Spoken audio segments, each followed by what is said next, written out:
All right. Oh, this man flexed on my channel. He think he's tough.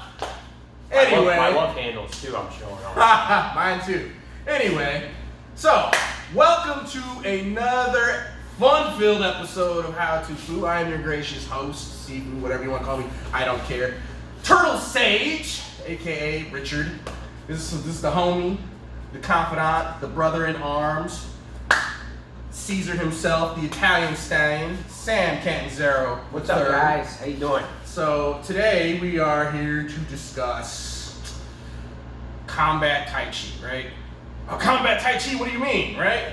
Tai Chi gets shit on a lot too. Yeah. Because, with Tai Chi, you see people, people in the park doing it and this and that, blah, blah, and there's a lot of elements that can be applied to real combat, but are not. And that's, I think, the misconception about it.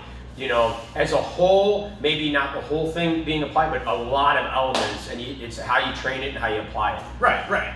And so here we're here to talk about typical basic move you can do. This move's called parting the wild horse's mane, and how this move works. Like, say, I'm in my fighting stance, right? So I step back. Swing into this back foot. See, my weight is in this back foot. Kind of step out like a half inch, pull in, parting wild horse's mane. You've seen me do it in different videos before. Get a side profile of that too. Right? Just so you see it from my side, right? Weight's in my back foot, my right foot. I step out, hands like I'm holding a basketball, right? Like I'm about to pass it to Michael Jordan or LeBron James, We played a pickup game in LA. We having fun like that. I got it like that. But instead of passing it, I'm doing this move. I'm splitting the ball. So so Turtle Sage, how does this work in an actual fight, right? Looks pretty, but what does this move mean? How do you translate this move to the ring? So, okay, we'll start with sweet science, right? So from this angle, he's in his orthodox stance. I'm in my southpaw, right? So from here, he throws a jab, right? I stop his jab, right? I come in. It's a trick, right? That's one application. But sometimes you don't always want to take the person down. Right. Because sometimes, if you go for a takedown or something like that when you're fighting, that person's either bigger than you, maybe better on the ground than you are. And also like just going to the ground, most street fights go to the ground, but you want to try and avoid the ground at all costs, right? From a self-defense situation, just because you never know what can happen. Absolutely. So, and sometimes when he's boxing, it's harder to get in because, okay, let's just say he's throwing that jab and he pulls it back, right? He's doubling up on me. Right? He's going low. He's changing levels. So if I take my specs off, because these are expensive, right? So if I take my specs off and I'm really squaring up with him, right? So he throws a jab, right? I'm in, like so.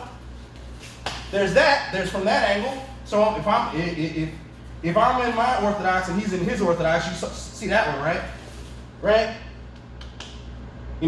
I'm here. Right? You can turn that into another move. And Tai Chi is all about the transition, right?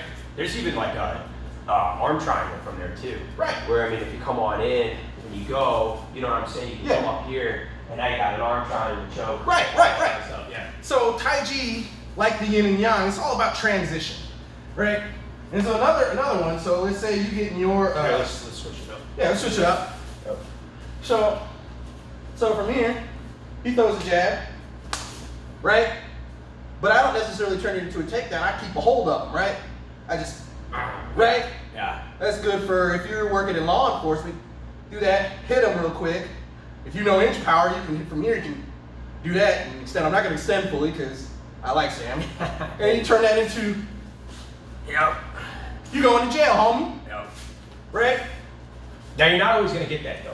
Right. Like, especially if somebody's throwing, because I think one thing with like traditional martial arts, when we practice, like throw a jab at me, right. we practice so, like stiff arm out to do the move. But in reality, when someone's actually punching at you, you're not going to be able to time all the punches so perfectly like that. Exactly. Yeah. So it is how you train. You have to drill it with a live opponent actually coming at you. And so the point that Sam is making that, okay, when is Tai Chi best applied?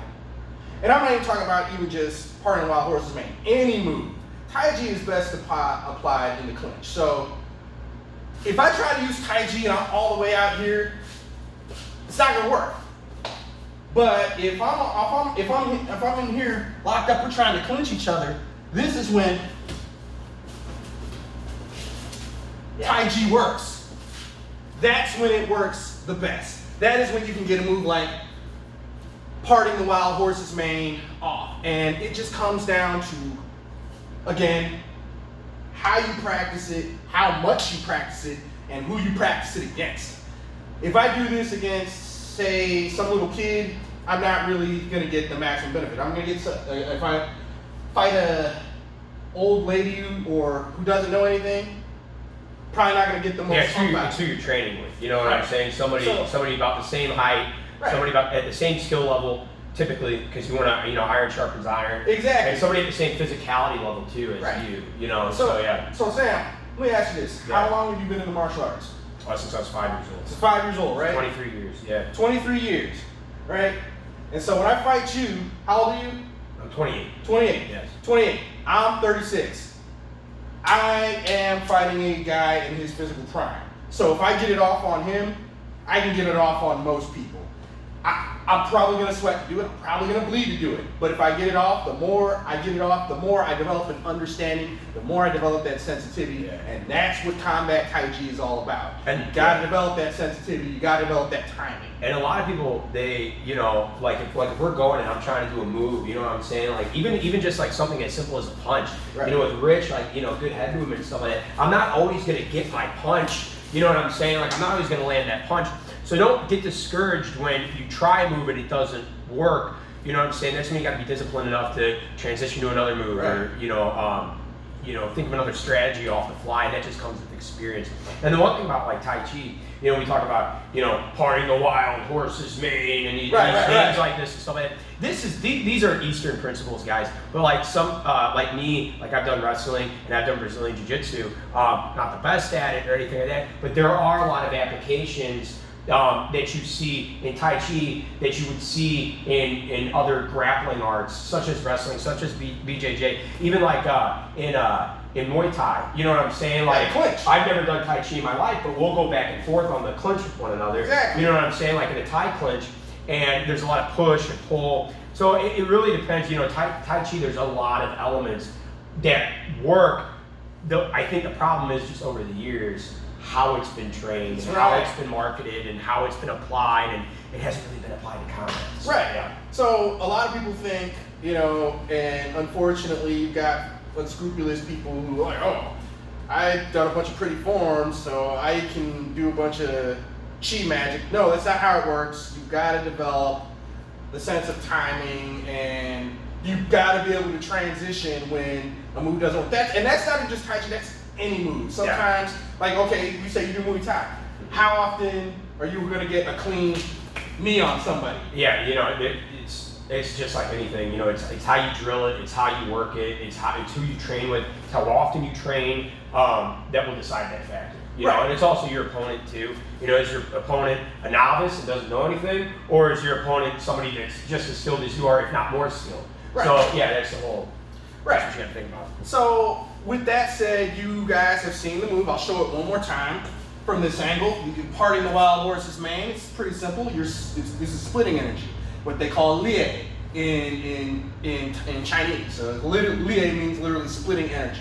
So from here, there, and so you see I'm sunk. My stances are lower, so I can bob and weave. And boom, boom.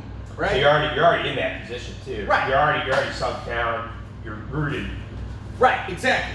I'm rooted and I'm taking superior position. This is right out of the art of war, but you're applying it to a physical level. So if I'm coming at you, I'm just gonna kind of flow with you a little bit. Right. So I'm coming at you, all that kind of stuff, you know. And then I'm not always gonna leave a jab in there, you know, like in the pocket's so easy for him. So I mean, I can be coming down, you know what I'm saying? And once he gets on in, So yeah, there's a lot, and you know, like how we're flowing right now. This isn't sparring, you know what I'm saying? I'm telling him, hey, work the move. I'll challenge you. You know? Exactly. So yeah, so that's what you need to do with a partner. So you got all that, you've seen the move several times, go out there and train hard, get a good partner, train hard with him or her. And with that said, get stronger, be water, my friends. Turtle Sage, signing out. Awesome.